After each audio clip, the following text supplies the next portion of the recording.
So now, subscribe.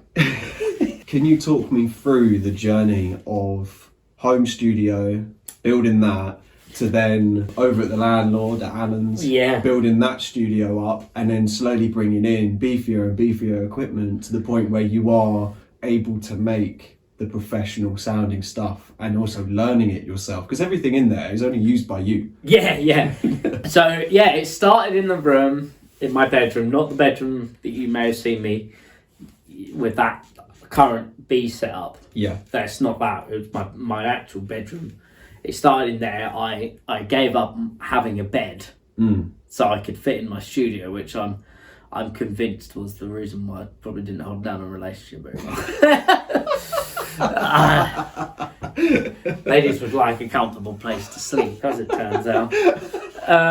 And so I had this sofa bed thing, which is extremely uncomfortable to sleep on. I caused loads of damage to my back, sleeping like this every night, and falling asleep on this chair. Countless of nights drinking wine, sitting at the computer. God, I miss wine.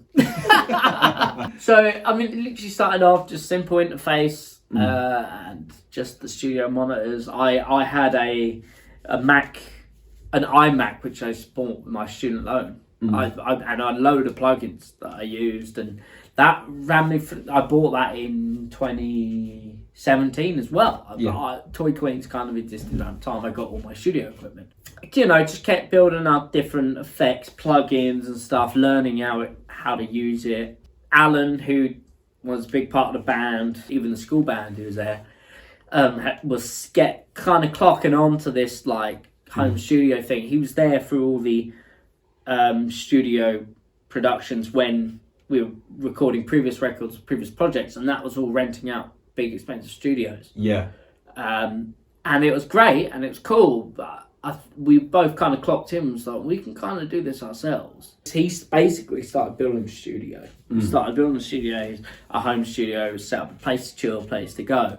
And then, going back to the famous year 2020, but talking in a positive light here, he built it, and we basically went, right, let's move everything in. He approached me and was like, Rick, have a bedroom back so you can sleep at night and relax. Let's move the gear down there where you can come and create. Here's the key. And then it's just been growing ever since. We're building an extra section to go on, which is a slow project, and it costs a lot of money. He's building it.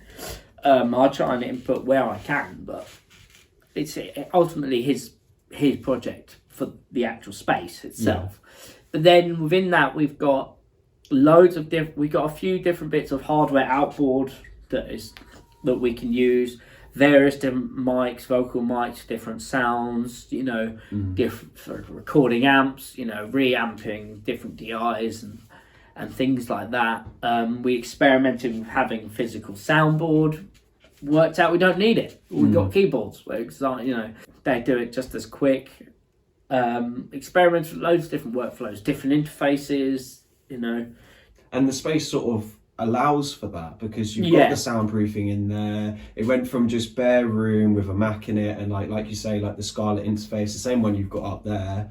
And then converted it into full soundproofing, various amps, pedals. You've got a choice of like 4 different mics depending on what dynamic you want. There's loads. I mean, we've got you've got a guitar amp and a bass amp, right? So we've got that set. Now, we haven't got multiple guitar and bass amps yet, and we haven't got a recording cabinets specifically for them yet, but we will. And you can see the direction we're going in. We've got like various different versions of a certain one thing. So you can see we're going to build on that slowly, so that the idea is whenever anyone comes round, if they're using a certain thing that they're used to and comfortable with, we can then cater towards that. In the long plan, overall plan, that's what you want to be a good studio. You want the whole, I'm so used to that room now. I like the sound of the room, so I record guitars, sometimes vocals, just in the middle of the room. I've copied that off my favourite producers as well. They're like, look, the heart of music is where it's in that moment. So if it means you record in that room, you record in that room, and then going with that philosophy that I've learned from my heroes in using studio space, and coming from the philosophy of why we built the studio in the first place, which was we don't need to pay for all these big fancy studios. All of the purchases, the money that Alan spent to build it from just a wooden shed that had just, shed crap in it, into a studio with an extension of a band set up if they want to have home plays and stuff like this. With all of that and all the equipment that you bought in there, all the extra stuff you put in there, it's probably even or miles less than you would have spent if you made everything that you have made in the rented professional studios. Right, You would have spent thousands. Loads more. I mean, you got to think. I mean, if we've rented a studio, you're looking at anywhere from £900 upwards monthly rentals. It's like renting another apartment or house. As lucky and privileged as I am to have that world and space to exist in, I've worked my arse off to get a lot of it. Yeah. We both have, me and Anne. I've invested a lot of music equipment in there, tens of thousands of pounds. I could still do what I do in the studio there, in a room, on another computer. That is a testament to skill. Yeah. And I comfortably could do that. If I always think, what's the B plan, or not backup, but should something happen to what you currently got, how can you still achieve the same thing?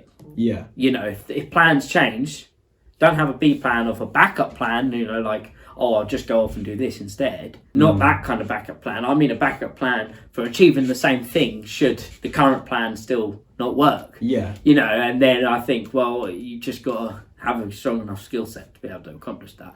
And then it's working on that skill set. So if I need to go off and work in another studio, I need to be prepared to do that. Yeah. Because eventually if I'm shipped off around the world to work in other studios, which you have to. I'm going to need to learn that skill set anyway. I think that's everything. That's everything. Quick. Yeah. Perfect. Now you can get back to your PAs. Now we can do the silly voices and... Can you...